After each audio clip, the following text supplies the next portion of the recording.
नमस्कार। झारखंड शिक्षक पात्रता परीक्षा यानी जेटेट का जो लोग बेसब्री से इंतजार कर रहे थे, उनके लिए एक बहुत बड़ी और कह सकते हैं एक बहुत जरूरी खबर है। तो चलिए बिना देर किए सीधे मुद्दे पर आते हैं। जी हाँ, बिल्कुल सही सुना आपने। कई सालों का जो इंतजार था वो अब जाके खत्म हुआ है। झारखंड के जो भावी शिक्षक हैं उनके लिए ये वाकई एक सुनहरा मौका है। और सबसे बड़ी बात, इस बार ये परीक्षा एक बिल्कुल नए अंदाज में वापस आई है। बिल्कुल, ये पहले वाला जेटेट नहीं है।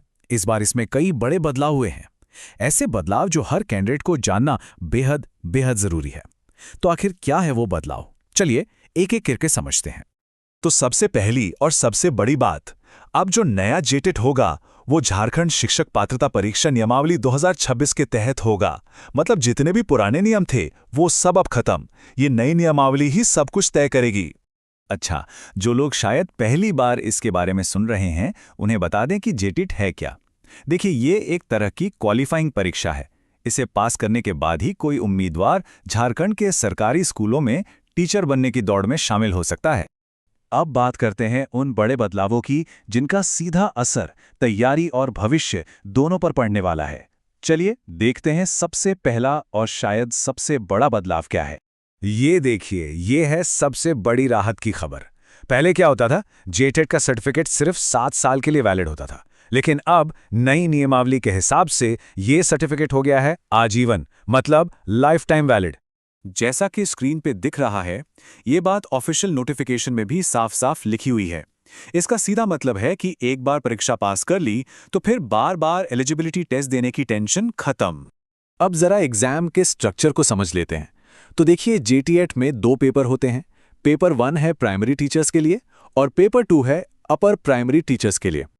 ये रहा पेपर 1 का पैटर्न, जो क्लास 1 से 5 तक के टीचर बनने के लिए है।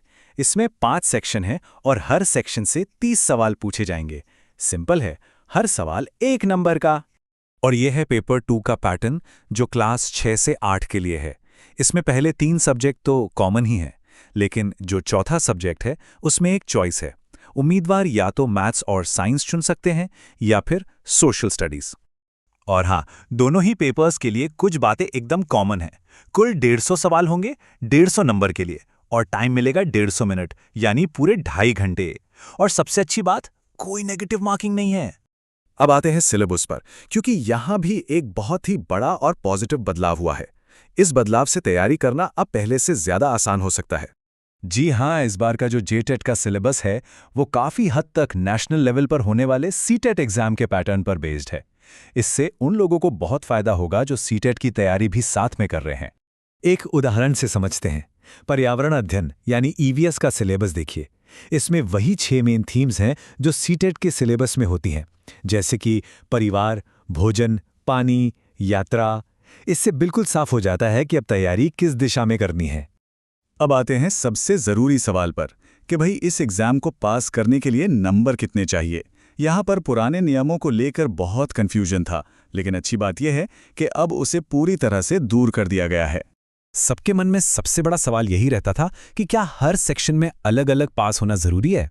तो चलिए इस पर अब पूरी क्लैरिटी ले आते हैं। तो बड़ी खबर यह है कि वो जो पुराना नियम था ना कि हर सब्जेक्ट में कम से कम 40% मार्क्स लाने ही पड़ेंगे, वो अब खत्म हो गया है। अब सारा ध्यान सिर्फ ओवरऑल कट ऑफ पर देना है, जो कि वाकई एक बहुत बड़ी राहत है। और हम ये कोई भी बात हवा में नहीं कह रहे।